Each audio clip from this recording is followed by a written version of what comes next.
ಇವಾಗ ಒಂದು ಕುಕ್ಕರಲ್ಲಿ ಒಂದು 2 ಸ್ಪೂನಷ್ಟು ಎಣ್ಣೆ ಹಾಕ್ಕೊಳ್ಳೋಣ. ಇವಾಗ ಇದರೊಳಗಡೆ ಒಂದು ಸ್ಟಾರ್ ಹೂವನ್ನ ಹಾಕ್ಕೊಳ್ಳೋಣ. ಅದರ ಜೊತೆ ಸ್ವಲ್ಪ ಚಕ್ಕೆ ಹಾಕ್ಕೊಳ್ಳೋಣ, ಕಲ್ಲು ಹೂವನ್ನ ಹಾಕ್ಕೊಳ್ಳೋಣ, ಒಂದು 4 ಲವಂಗ ಹಾಕ್ಕೊಳ್ಳೋಣ, ಪಲಾವ್ ಎಲೆ ಹಾಕ್ಕೊಳ್ಳೋಣ, ಸ್ವಲ್ಪ ಜೀರಿಗೆ ಹಾಕ್ಕೊಳ್ಳೋಣ, ಸ್ವಲ್ಪ ಸೌಂಫು ಕೂಡ ಹಾಕ್ಕೊಳ್ಳೋಣ, ಸ್ವಲ್ಪ ಸಾಸಿವೆ ಕೂಡ ಹಾಕೋಣ. ಇವಾಗ ಇದೆಲ್ಲನೂ ಚೆನ್ನಾಗಿ ಚಟಪಟ ಅನ್ನಬೇಕು. ತುಂಬ ಜಾಸ್ತಿ ಸಿಹಿದೋಗಬಾರ್ದು, ಕೇರ್ಫುಲ್ಲಾಗಿ ಮಾಡ್ಕೊಳ್ಳಿ. ಹೈ ಟು ಮೀಡಿಯಮ್ ಫ್ಲೇಮನ್ನು ಇಟ್ಕೊಳ್ಳೋಣ. ನೋಡಿ ಇದೆಲ್ಲ ಸಿಡಿತಾ ಇದೆ, ಚೆನ್ನಾಗಿ ಘಮ ಕೂಡ ಬರ್ತಾ ಇದೆ, ಚೆನ್ನಾಗಿ ಹುರಿದಿದೆ ಎಣ್ಣೆಯಲ್ಲಿ. ಇವಾಗ ಇದೆಲ್ಲ ಮಸಾಲೆ ನೆಕ್ಸ್ಟ್ ಇದ್ರೊಳಗಡೆ ಇಲ್ಲಿ ನೋಡಿ ಆಲೂಗಡ್ಡೆ ಮೇಲ್ಗಡೆದು ಸಿಪ್ಪೆನ ತಗೊಂಡಿದ್ದೀನಿ. ಇಲ್ಲಿ ನಾನು ಮೀಡಿಯಮ್ ಸೈಜದ್ದು 2 ಆಲೂಗಡ್ಡೆನ ತಗೊಂಡಿದ್ದೀನಿ. ಇವಾಗ ಆಲೂಗಡ್ಡೆದು ಹಸಿ ವಾಸನೆ ಹೋಗಿ ಆಲೂಗಡ್ಡೆ ಒಂದು ಸ್ವಲ್ಪ ಕೆಂಪಾಗೋ ತನಕ ಹುರ್ಕೋಬೇಕು. ತುಂಬ ಡಿಫ್ರೆಂಟ್ ರೆಸಿಪಿ ಅನ್ಬೋದು. ಉತ್ತರ ಕರ್ನಾಟಕದ ಮಸಾಲೆ ಖಾರನ ಯೂಸ್ ಮಾಡಿಬಿಟ್ಟು ಇವತ್ತಿನ ರೆಸಿಪಿ ಮಾಡ್ತಾಯಿದ್ದೀವಿ. ನಿಮಗೆ ವಿಶ್ವಲ್ ಅಡುಗೆ ಮನೆಯಲ್ಲಿ ಈ ರೆಸಿಪಿ ಹೇಗನ್ಸುತ್ತೆ ಅಂತ ಕೊನೆ ತನಕ ನೋಡಿ. ಇಷ್ಟ ಆದರೆ ಲೈಕ್ ಮಾಡಿ, ಕಮೆಂಟ್ ಮಾಡಿ. ನೋಡಿ ಆಲೂಗಡ್ಡೆ ಸ್ವಲ್ಪ ಕೆಂಪಾಗಿ ಕಲರು ಕೂಡ ಚೇಂಜ್ ಆಗಿದೆ. ಈ ಟೈಮಲ್ಲಿ ಫ್ಲೇಮನ್ನು ಲೋ ಫ್ಲೇಮಲ್ಲಿ ಇಟ್ಕೊಳ್ಳೋಣ. ಇವಾಗ ಸ್ಲೈಸಲ್ಲಿ ಸಣ್ಣದಾಗಿ ಕಟ್ ಮಾಡಿಕೊಂಡಿರುವಂಥ 2 ಈರುಳ್ಳಿನ ಹಾಕ್ಕೊಳ್ಳೋಣ. ಸ್ವಲ್ಪ ಈರುಳ್ಳಿ ಜಾಸ್ತಿ ಹಾಕಿದರೆ ಚೆನ್ನಾಗಿರುತ್ತೆ. ಇವಾಗ ಮತ್ತೆ ಹೈ ಫ್ಲೇಮಲ್ಲಿ ಇದನ್ನು ಚೆನ್ನಾಗಿ ಹುರ್ಕೊಳ್ಳೋಣ. ಈರುಳ್ಳಿ ಬೇಗ ಹುರಿಯುತ್ತೆ. ನೀವು ಫಸ್ಟ್ ಈರುಳ್ಳಿ ಹಾಕಿ ಆಮೇಲೆ ಆಲೂಗಡ್ಡೆ ಹಾಕಿದರೆ ತುಂಬ ಟೈಮ್ ತಗೊಳುತ್ತೆ. ಹಾಗಾಗಿ ಫಸ್ಟ್ ಆಲೂಗಡ್ಡೆನ ಚೆನ್ನಾಗಿ ಹುರ್ಕೊಂಡು ಆಮೇಲೆ ಇದರೊಳಗಡೆ ನಾವು ಈರುಳ್ಳಿನ ಹಾಕೋಬೇಕು. ಸೊ ಉತ್ತರ ಕರ್ನಾಟಕ ಸ್ಟೈಲಲ್ಲಿ ಇದೊಂದು ರೆಸಿಪಿನ ಮಾಡಿ ನೋಡಿ, ನಿಮ್ಮ ಮನೆಯಲ್ಲಿ ಎಲ್ಲರೂ ಇಷ್ಟಪಡ್ತಾರೆ. ನೋಡಿ ಈರುಳ್ಳಿ ಕೂಡ ಕೆಂಪಾಗಿ ಆಗೋ ತನಕ ಹುರ್ಕೊಂಡಿದ್ದೀವಿ. ಇವಾಗ ಉರಿನ ಮತ್ತೆ ಲೋ ಫ್ಲೇಮಲ್ಲಿ ಇಟ್ಕೊಳ್ಳೋಣ. ಈ ಟೈಮಲ್ಲಿ ಇದರೊಳಗಡೆ ಟೊಮೆಟೊನ ಹಾಕೊಳ್ಳೋಣ. ನಾನು ಇಲ್ಲಿ ಮೀಡಿಯಮ್ ಸೈಜದ್ದು 3 ಟೊಮೆಟೊನ ತೊಗೊಂಡಿದ್ದೀನಿ. ಈರುಳ್ಳಿ ಯಾವ ಥರ ಕಟ್ ಮಾಡ್ಕೊಂಡಿದ್ದೀನಿ ಅದೇ ಥರ ಇಲ್ಲಿ ನಾನು ಟೊಮೆಟೊ ಕೂಡ ಕಟ್ ಮಾಡ್ಕೊಂಡಿದ್ದೀನಿ. ನೀವು ಬೇಕಂದರೆ ಸಣ್ಣದಾಗಿ ಕೂಡ ಹೆರ್ಚ್ಕೋಬೋದು. ಇವಾಗ ಇದರ ಜೊತೆನೇ ಇಲ್ಲಿ ನಾನು ಹಸಿ ಬಟಾಣಿ ತೊಗೊಂಡಿದ್ದೀನಿ. ಯಾಕಂದರೆ ತುಂಬ ಫ್ರೆಶ್ ಆಗಿದೆ ಬಟಾಣಿ, ಹೈ ಪ್ರೋಟೀನ್ ಅಂತಲೂ ಅನ್ಬೋದು. ಹಾಗಾಗಿ ಇಲ್ಲಿ ನಾನು ಜಾಸ್ತಿ ಪ್ರಮಾಣದಲ್ಲಿ ಅಂದರೆ 1 ಕಪ್ಪದಷ್ಟು ಹಸಿ ಬಟಾಣಿ ಕೂಡ ಹಾಕ್ಕೊಂಡಿದ್ದೀನಿ. ಇದನ್ನು ಕೂಡ ನಾವೆಲ್ಲ ನೀಟಾಗಿ ಹುರ್ಕೋಬೇಕು. ಮೀಡಿಯಮ್ ಫ್ಲೇಮಲ್ಲಿ ಒಂದು ಸ್ವಲ್ಪ ಬಟಾಣಿದು ಟೊಮ್ಯಾಟೋದು ಹಸಿ ವಾಸನೆ ಹೋಗೋ ತನಕ ಹುರ್ಕೋಬೇಕು. ನೋಡಿ ಹಸಿ ವಾಸನೆ ಹೋಗೋ ತನಕ ಇದನ್ನು ಚೆನ್ನಾಗಿ ಹುರ್ಕೋಬೇಕು.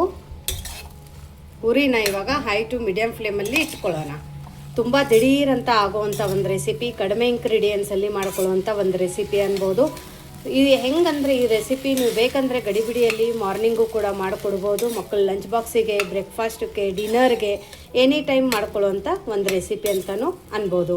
ಸೊ ನೋಡಿ ಟೊಮೆಟೊ ಎಲ್ಲ ಚೆನ್ನಾಗಿ ಸಾಫ್ಟಾಗಿದೆ, ಚೆನ್ನಾಗಿ ಹುರಿದಿದೆ, ಹಸಿ ವಾಸನೆ ಕೂಡ ಹೋಗಿದೆ. ಇವಾಗ ಉರಿನ ನಾವು ಲೋ ಫ್ಲೇಮಲ್ಲಿ ಇಟ್ಕೊಳ್ಳೋಣ. ಇವಾಗ ಹಾಕ್ಕೊಳ್ಳೋಣ ನಾವು ಇದರೊಳಗಡೆ ಶುಂಠಿ ಬೆಳ್ಳುಳ್ಳಿ ಪೇಸ್ಟನ್ನು ಹಾಕ್ಕೊಳ್ಳೋಣ. ನಿಮ್ಮ ಹತ್ರ ಪೇಸ್ಟ್ ಇದ್ದರೆ ಪೇಸ್ಟ್ ಹಾಕ್ಕೊಳ್ಳಿ. ನಾನು ಫ್ರೆಶ್ ಆಗಿ ಈ ಥರ ಕ್ರಷ್ ಮಾಡಿ ಹಾಕ್ಕೊಂಡಿದ್ದೀನಿ. ಇದೇ ಟೈಮಲ್ಲಿ ಇಲ್ಲಿ ಒಂದು ಅರ್ಧ ಸ್ಪೂನಷ್ಟು ಧನಿಯಾ powder, Guntur Byadgi mix red chilli powder 1 spoon, pure organic ಇದೆ. ಇವೆಲ್ಲ ಸ್ಪೈಸಸ್ಸು ನಮ್ಮ ವಿಶ್ವಲ್ ಅಡುಗೆ ಮನೆಯಲ್ಲಿ ಸಿಗುತ್ತೆ. ನೀವು ಬೇಕಂದರೆ ವಾಟ್ಸಪ್ ನಂಬರ್ ಡಿಸ್ಕ್ರಿಪ್ಷನ್ ಬಾಕ್ಸಲ್ಲಿ ಇದೆ, ಅಲ್ಲಿ ಮೆಸೇಜ್ ಮಾಡಿ ನಿಮಗೆಲ್ಲ ಡೀಟೇಲ್ಸ್ ಸಿಗುತ್ತೆ. All over India free delivery ಇದೆ. ಅದರ ಜೊತೆ ಇಲ್ಲಿ ನೋಡಿ ಉತ್ತರ ಕರ್ನಾಟಕದ ಸ್ಪೆಷಲ್ ಮಸಾಲೆ ಖಾರ. ನಾನು ನಿಮ್ಗೆ ಅಂದೆ ಇವತ್ತೇ ಉತ್ತರ ಕರ್ನಾಟಕದ ಸ್ಪೆಷಲ್ ಮಸಾಲೆ ಖಾರನ ಮತ್ತೆ ನಾವು ಎದಕ್ಕೆ ಬಳಸ್ತೀವಿ ಅಂತಾನು ನಿಮಗೆ ಇವತ್ತಿನ ಈ ರೆಸಿಪಿಯಲ್ಲಿ ಗೊತ್ತಾಗುತ್ತೆ. ಅದ್ರ ಜೊತೆ ಹಾಕೊಳ್ಳೋಣ ಅರ್ಧ ಸ್ಪೂನಷ್ಟು ಅರ್ಶಿನದ ಪುಡಿ ಹಾಕೊಂಡ ನಂತರ ಇಲ್ಲಿ ಹಾಕೋತಾ ಇದ್ದೀನಿ ಉತ್ತರ ಕರ್ನಾಟಕದ ಡ್ರೈ ಮಸಾಲೆ ಖಾರ. ಇದಕ್ಕೆ ಗರಂ ಮಸಾಲ ಕೂಡ ಅನ್ಬೋದು. ನೋಡಿ ಖಾರನೂ ನೋಡಿಬಿಟ್ಟು ಹಾಕ್ಕೊಳ್ಳಿ. ಇವಾಗ ಇದೆಲ್ಲನೂ ನೀಟಾಗಿ ಮಿಕ್ಸ್ ಮಾಡ್ಕೊಳ್ಳೋಣ.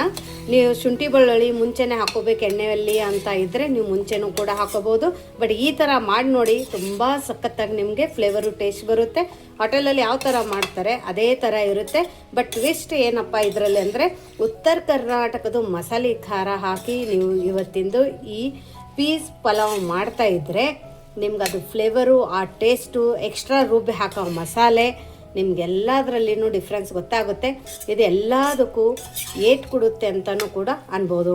ಯಾಕಂದರೆ ಈ ಒಂದು ಉತ್ತರ ಕರ್ನಾಟಕದ ಮಸಾಲೆ ಖಾರ ಇದ್ದರೆ ಈ ಥರ ಒಂದು ಪಲಾವ್ನೂ ಕೂಡ ತುಂಬ ಸಖತ್ತಾಗಿರುತ್ತೆ. ಪೂರ್ತಿ ಆದ ನಂತರ ನೀವು ನನಗೆ ಹೇಳಿ ಯಾವ ಥರ ಬರುತ್ತೆ ಅಂತ ಹೇಳಿ.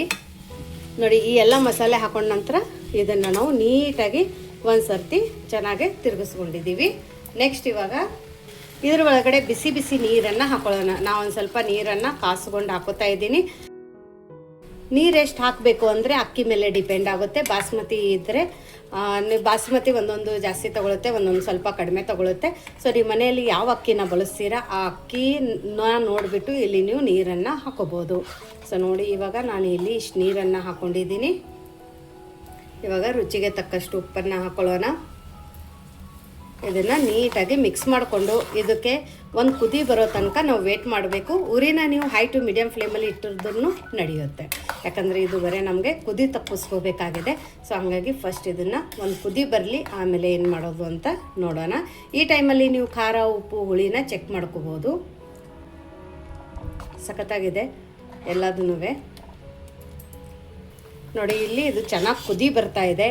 ಘಮ ಅಂತೂ ಮನೆಯೆಲ್ಲ ಬರ್ತಾ ಇದೆ, ಅಷ್ಟು ಚೆನ್ನಾಗಿ ಘಮ ಬರ್ತಾ ಇದೆ. ನೋಡಿದ ತಕ್ಷಣವೇ ಬಾಯಲ್ಲಿ ನೀರು ಬರ್ತಾ ಇದೆ ನೋಡಿ, ಸಖತ್ತಾಗಿದೆ, ಪರ್ಫೆಕ್ಟ್. ಇವಾಗ ಉರಿನ ನಾವು ಮೀಡಿಯಮ್ ಫ್ಲೇಮಲ್ಲಿನೇ ಇಟ್ಕೊಳ್ಳೋಣ. ಈ ಟೈಮಲ್ಲಿ ಇಲ್ಲಿ ನಾನು ಬಾಸ್ಮತಿ ರೈಸನ್ನು ತೊಳೆದ್ಬಿಟ್ಟು ತೊಗೊಂಡಿದ್ದೀನಿ. ಸೊ ಇವಾಗ ಈ ಅಕ್ಕಿನ ನಾವು ಇದ್ರ ಒಳಗಡೆ ಹಾಕೊಳ್ಳೋಣ. ನೋಡಿ, ಚೆನ್ನಾಗಿ ನೀರನ್ನು ಜಾಣಿಸಿ ಹಾಕೋಬೇಕು.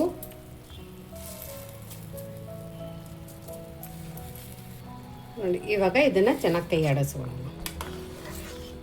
ಪರ್ಫೆಕ್ಟ್. ಒಂದು ಸರ್ತಿ ಈ ಥರ ಕೈ ಆಡಿಸಿದ ನಂತರ ಇವಾಗ ಸ್ವಲ್ಪ ಕಸೂರಿ ಮೇಥಿನ ಹಾಕೊಳ್ಳೋಣ. ನೀವು ಬೇಕಂದರೆ ಕೊತ್ತಂಬರಿ ಸೊಪ್ಪು ಕೂಡ ಹಾಕೋಬೋದು, ಬಟ್ ನಾನಿಲ್ಲಿ ಕೊತ್ತಂಬರಿ ಸೊಪ್ಪು ಹಾಕೋತಾ ಇಲ್ಲ, ಅದ್ರ ಬದಲಾಗಿ ಕಸೂರಿ ಮೇಥಿನ ಹಾಕೋತಾ ಇದ್ದೀನಿ. ಸ್ವಲ್ಪ ಬೆಣ್ಣೆ ಕೂಡ ಹಾಕೋತಾ ಇದ್ದೀನಿ. ನೀವು ಇದ್ರ ಬದಲಾಗಿ ತುಪ್ಪ ಕೂಡ ಯೂಸ್ ಮಾಡ್ಕೋಬೋದು.